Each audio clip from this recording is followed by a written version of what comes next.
जय हिंद।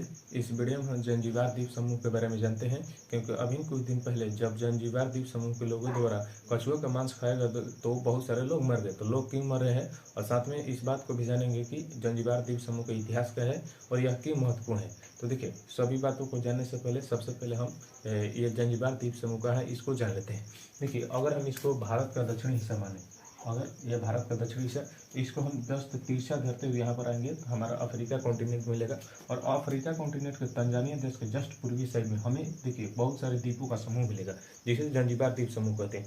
अब देखिए, द्वीपों का समूह क्योंकि देखिए कोई भी क्षेत्र जो चारों तरफ पानी से घिरा हुआ होता है उसे द्वीप कहा जाता है, और बहुत सारे अगर छोटे छोटे द्वीपों से मिलकर बना होता है तो उसे द्वीप समूह कहा जाता है। जैसे इंडोनेशिया को देखिए, सबसे ज़्यादा समझिए द्वीप समूह वही है। और इंडोनेशिया कोई कहेगा कहाँ है, तो इंडोनेशिया एक है, ये नहीं है, बहुत सारे द्वीपों को मिलाकर इंडोनेशिया बने।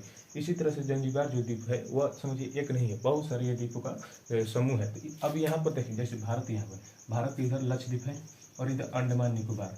अब देखिए, लक्षद्वीप जब हम कहते हैं तो लक्षद्वीप कोई एक द्वीप नहीं है, मतलब बहुत सारे द्वीपों हैं जिसमें मिनिकॉय महत्वपूर्ण है। इसी तरह से अंडमान निकोबार में अंडमान निकोबार महत्वपूर्ण है, जिसके कारण इसका नाम ही अंडमान निकोबार हो गया। इसी तरह से हम देखिए, जंजीबार जो द्वीप समूह है इसमें एक शहर है जंजीबार, उसी के नाम पर यह शहर महत्वपूर्ण है, उसी के नाम पर इसका नाम रख दिया गया जंजीबार। अब देखिए, ये जो है जो शहर है ये भी किसी न किसी द्वीप पर होगा, तो उस द्वीप का नाम है उबुंजा। उबुंजा द्वीप, ये कहाँ है, उबुंजा द्वीप पर स्थित है। अब देखिए, इसमें एक जंजीबार शहर महत्वपूर्ण है और दूसरा इसमें एक है पंबा द्वीप। पंबा द्वीप भी बहुत ही महत्वपूर्ण है। समझिए, ये जो ये तो हो गया जो है जंजीबार द्वीप समूह की लोकेशन। और अगर जो तंजानिया से देखेंगे तो तंजानिया से 1550 किलोमीटर है, 1550 किलोमीटर की रेंज। अब ये 1550 क्यों कर रहा है, क्योंकि सभी द्वीप तो एक जगह होंगे नहीं, कुछ 20 किलोमीटर पर होगा, कुछ 30 किलोमीटर पर, कुछ 35 किलोमीटर पर। और इधर देखेंगे तो जंजीबार के यहाँ पर सेशेल्स है, सेशेल्स है, सेशेल्स है, मॉरिशस है, मॉरिशस है, मालदीव है, और तब यहाँ पर भारत है। इस तरह से हम समझ सकते हैं कि जो जंजीबार द्वीप समूह की लोकेशन कहाँ है। तो ये हो गया जंजीबार द्वीप समूह की लोकेशन। अब देखिए, हम जंजीबार द्वीप समूह के इतिहास के बारे में जानते हैं।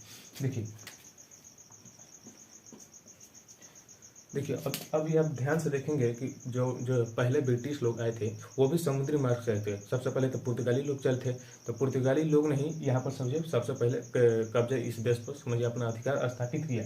तो देखिए, पुर्तगाली ये जो लोग हैं ये लगभग 200 सालों तक यहाँ पर अपने कब्जा बनाए रहे।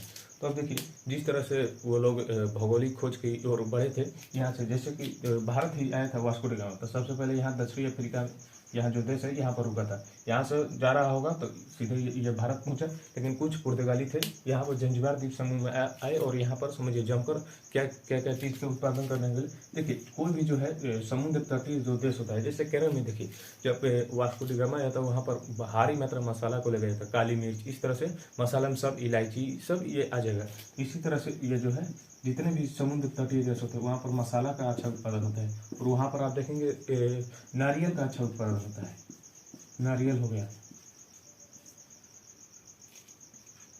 नारियल के बाद इस जंजीबार द्वीप समूह लौंग का अच्छा उत्पादन होता है।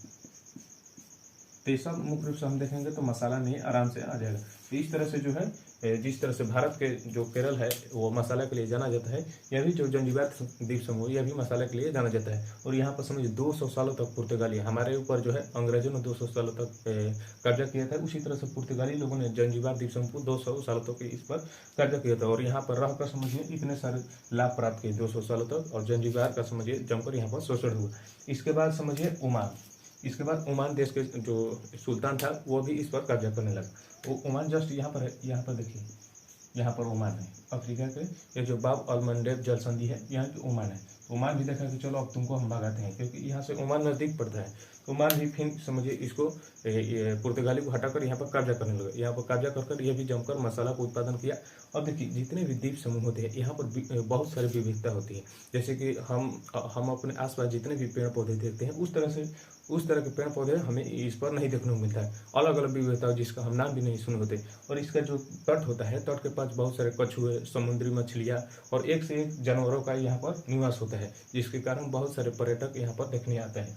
तो देखिए, ये जंजीबार द्वीप समूह का बहुत ही खास है। और यहाँ से समझिए पूरे हिंद महासागर का समझिए, हिंद महासागर में इसे नज़र भी रखा जा सकता है। इधर समझिए अफ्रीका हो गया। तो यह जंजीबार द्वीप समूह बहुत ही महत्वपूर्ण है। और देखिए, ओमान भी धीरे धीरे हट गया, फिर आया समझिए यहाँ पर ब्रिटेन ही आ गया। समझिए ब्रिटेन लगभग समझिए बहुत जगह ये शासन किया। ब्रिटेन आ गया तो ब्रिटेन ने भी जस्ट यही काम किया जिस तरह से ये पुर्तगाली लोग, ओमान लोग जिस तरह से काम किए, उसी तरह से ब्रिटेन लोगों ने भी यहाँ पर आकर बहुत सारे इसका शोषण किया। अब देखिए शोषण किया तो अंत में ये तो भागने वाला नहीं है, ब्रिटेन जहाँ भी गए समझ वहाँ ये कुचैया के भागा है।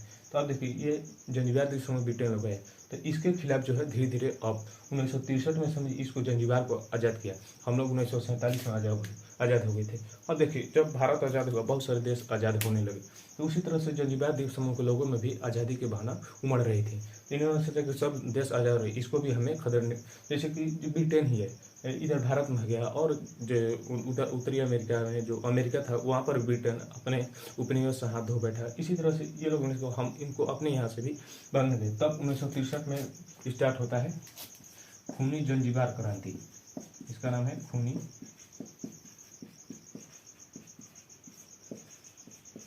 जंजीबार क्रांति। अब देखिए ये खूनी जंजीबार क्रांति 1963 में होती है। 1963 में होती है, जमकर समझिए लोगों ने ब्रिटिश लोगों का विरोध किया और फलता ये यहाँ से चले गए। तब जो है ये जंजीबार जो है एक सामने जो है अफ्रीकी देश है तंजानिया के साथ मिल गए। कहे कि आप ये जंजीबार द्वीप के लोगों ने कहा कि देखिए अब हम चाहते हैं कि हम भी एक स्वतंत्र रूप में रहे और हमारे ऊपर कोई भी विदेशी शक्ति शासन नहीं करे, जिसके कारण जंजीबार द्वीप समूह के लोगों ने तंजानिया के साथ रहना स्टार्ट कर दिया। और तंजानिया कहा कि देखिए हम तो तुम्हारे साथ रहेंगे, तुम्हारे रक्षा कर रहे हैं। तो जिस तरह से समझिए तो ये अर्ध स्वायत्त मतलब आधा इसको बोलने की इजाजत है, आधा नहीं। जिस तरह से जम्मू कश्मीर में था उसी तरह समझिए इसे तंजानिया इस पर रोक लगाया हुआ है, मतलब फिर भी वो उतना परेशान नहीं करता है। और जंजीबार समझिए अर्ध स्वायत्त देश है, अर्ध स्वायत्त द्वीप है, और यहाँ पर लोग समझ आधे रूप से स्वतंत्र है आधे रूप से नहीं। जैसे कि बड़ी बड़ी शक्तियाँ किसके पास हो जाएगी, तंजानिया के पास होगी। तो इस तरह से हम समझ सकते हैं पूरे जंजीबार द्वीप की कहानी। ये तो होगा इतना। अब देखिए हम समझते हैं कछुआ के जो मांस खाने से लोग मरे हैं इसके बारे में। देखिए ये अब यहाँ पर जो है जंजीबार द्वीप के समूह के लोगों का मुख्य रूप से भोजन क्या हो, ये अगर हम वृक्ष से लदे फलों के बारे में जाने तो समझिए यहाँ पर उस तरह से गेहूं धान जिस तरह से हम खाद्यान्न फसल खाते हैं उस तरह की यहाँ पर फसल नहीं होती। मुख्य रूप से यहाँ नकदी फसल को उपजाया जाता है। जाहिर सी बात है उस तरह से मिट्टी नहीं मिलेगा क्योंकि यह द्वीप है, समुद्र के चारों ओर है जो क्षेत्र है उसे द्वीप कहते हैं। तो यहाँ पर धान और गेहूं जैसा उपयुक्त हमें मिट्टी नहीं पाई जाती है, जिसके कारण यहाँ पर नकदी फसलों का उत्पादन होता है। तो मुख्य रूप से जंजीबार द्वीप समूह के जो लोग हैं वो नकदी फसल को बेचकर अपना भोजन चलाते हैं। अगर कुछ जैसे कि यहाँ पर ये मसाला हो गया, नारियल होगा, लौंग हो गया, और इस तरह से काजू हो गया, इस तरह से फलों को ये बेचते हैं और खुद खाते हैं। लेकिन इससे तो उतना पेट भरने वाला है, फल कितना भी खा ले, कुछ ना कुछ भोजन चाहिए। तो देखिए अब ये द्वीप है तो जैसे इसके चारों ओर पानी होगा, तो पानी में ये जितने भी मछलियाँ, मुख्य रूप से इनका जो भोजन होता है ये मछलियाँ ही होती है। लेकिन कभी कभी कछुआ धरा जाता है तो कछुआ का भी ये लोग खा लेते हैं। तो देखिए अब ये लोग कछुआ का मांस खाए, तो कछुआ के अभिन्न मांस कुछ दिन पहले खाए तो 8 बच्चा, 1 महिला की मौत हो गई और 78 भर्ती हो गई। अब देखिए ये हुआ तो पूरा समझिए सुर्खी बन गया। अब इतना लोग मरे तो क्यों मरे, तो पता चल रहा था कि ये जो कछुआ का मांस खाते ये विषाक्त हो गया था। और विषाक्त कैसे हो गया, हो सकता है ये जो है ये जो कछुआ का मांस बनाए हुए ये बहुत कुछ दिन पहले ही बनाकर रखते होंगे, जिसके कारण इसमें विषाक्त हो गया और ये लोग खाने से मर गए। या हो सकता है कि जहाँ से ये कछुआ पकड़ा वहाँ पर कुछ ऐसे तत्व की प्रधानता हो जिसको कछुआ खाए और कछुआ को खाने से फिर इंसानों में आ गया और इंसान ये मर गए। तो जब वहाँ के अधिकारियों से पूछा गया ऐसा क्यों हो रहा है, तो वहाँ के अधिकारियों ने बताया कि देखिए इस तरह की घटनाएं जंजीबार द्वीप समूह में होती रहती है और ये कोई आम बात नहीं है। जैसे कि उन्होंने बताया कि 2021 में भी इस तरह की घटना हुई थी जिसमें 1 बच्चा और 7 लोग मर गए थे। तो देखिए इस तरह की घटनाएं वहाँ पर होती रहती। पता चला गया विषाक्त भोजन क्यों हो रहा है, यह भी समझिए। अधिकारियों ने कहा कि अब जब ये लोग मरे, अभी 8 बच्चा और 1 महिला की मौत हुई, तो अधिकारियों ने बताया कि देखिए अभी 10 दिन तक कोई भी कछुआ का मांस नहीं खाए। तो यहाँ पर अभी रोक है और फिलहाल इसकी पूरी जांच चल रही है। जांच में बताया कि विषाक्त भोजन क्यों हो रहा है ये पता नहीं है। हो सकता है कछुआ ऐसे क्षेत्र में रह रहा हो जहाँ समझिए एक धातु होता है आर्सेनिक धातु, यह बहुत ही समझिए जहरीली धातु है। अगर इसको कछुआ खाता है, कछुआ में जहर आ गया, फिर कछुआ को लोग इंसान खाते हैं, इंसान में भी आ सकता है और इंसान की मौत हो सकती है। तो इस तरह से तमाम घटनाएं हैं। मतलब मुख्य रूप से अब कहा जाए तो कछुआ का जो ये मांस था यह विषाक्त हो गया था, जिसको खाए और लोग मर गए। तो यह रहा पूरी कहानी। चलिए अब यह वीडियो यहीं पर समाप्त होता है। जय हिंद।